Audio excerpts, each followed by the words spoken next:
ईश्वर होना, ईश्वर दे नाम दा जपना है, तो प्रश्न किवें जपीए? खुशी हो जाती है मैनू उस दिन जब कोई इस तरह का प्रश्न करता, वरना नहीं आते।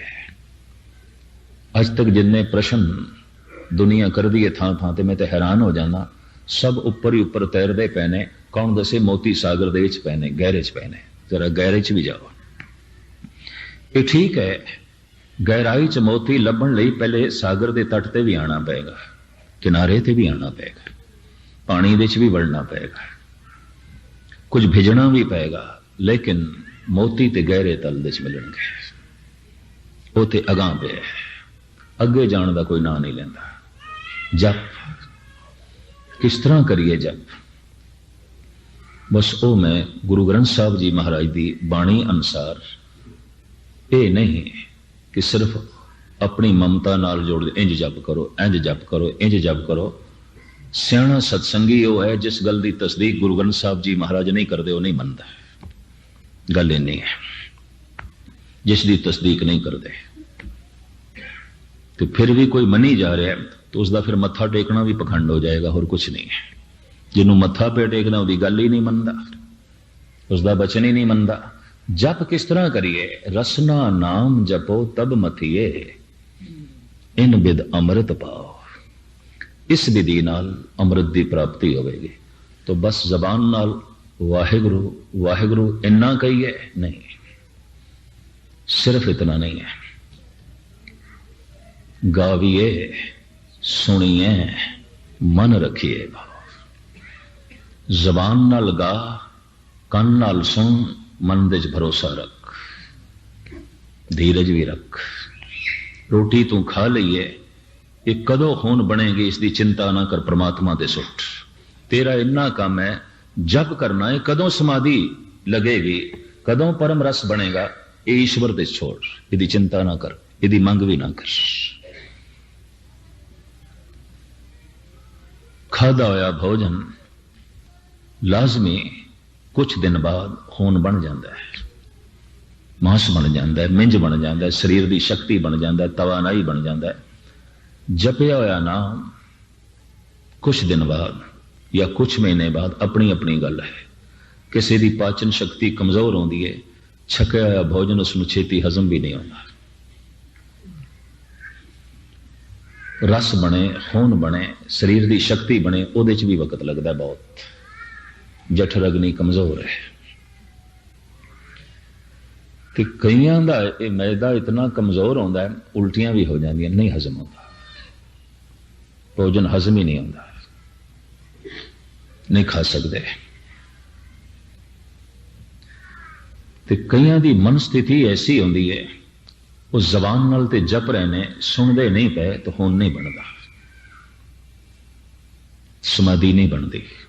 मैं दुनिया च इस तरह के रोगी देखे ने, सब कुछ खाते ने पर खून नहीं बनता। टाटा नगर दे देखे सी, देहरादून दे एक डॉक्टर का ही बच्चा, और उन्हें मैनू कह गया, नहीं जी ये 5 प्यारे तुसी सारे अरदास करो, मेरे बच्चे का खून नहीं बनता। महीने दे महीने ओपरा खून चाड़ते हैं। ये दूध पींदा है, फ्रूट खाता है, रोटी खाता है, खून नहीं बनता। डॉक्टर कहता ओपरा खून चाड़ना पैंदा, तो सानू समझ है ममता दे मारे असी इस तरह करते हैं, ना चाड़े ये नहीं रहेगा, खत्म हो जाएगा। खांदा तो सब कुछ है, खून नहीं बनता।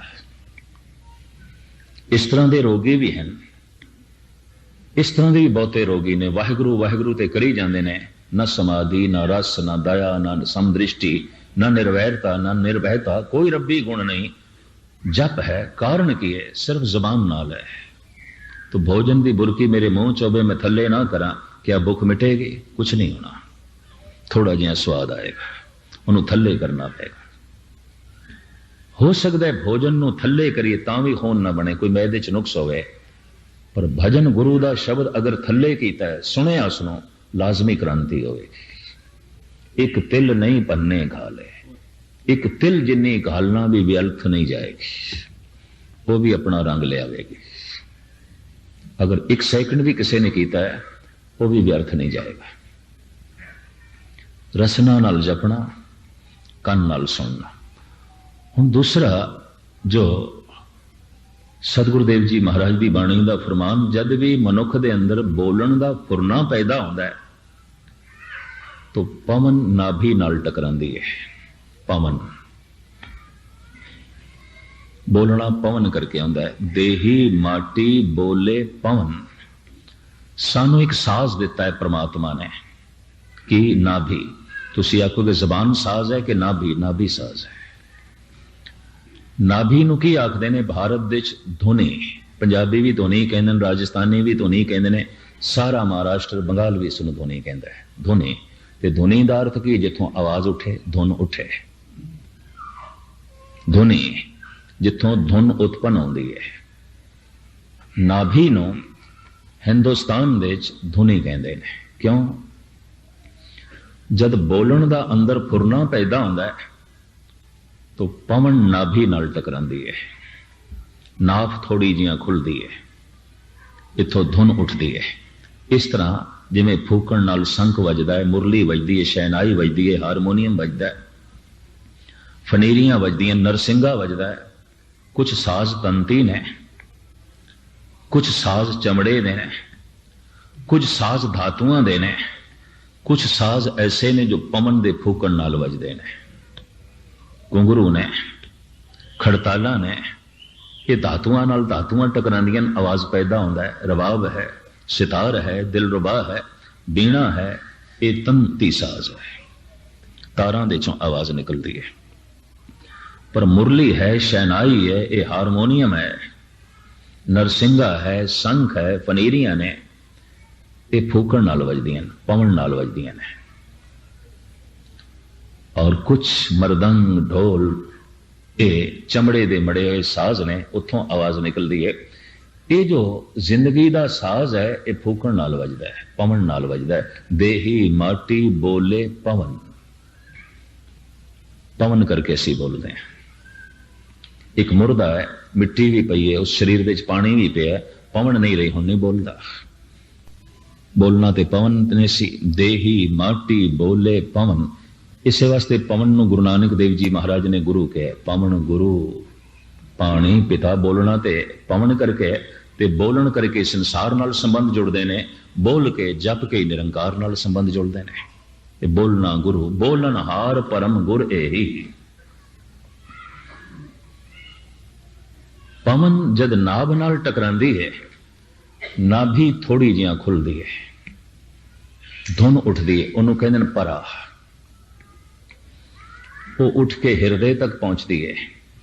इत्थे शब्दावली बनती है, अल्फाज मिलते हैं उसनूं, धुनी नूं। इनू कहते हैं पसंती।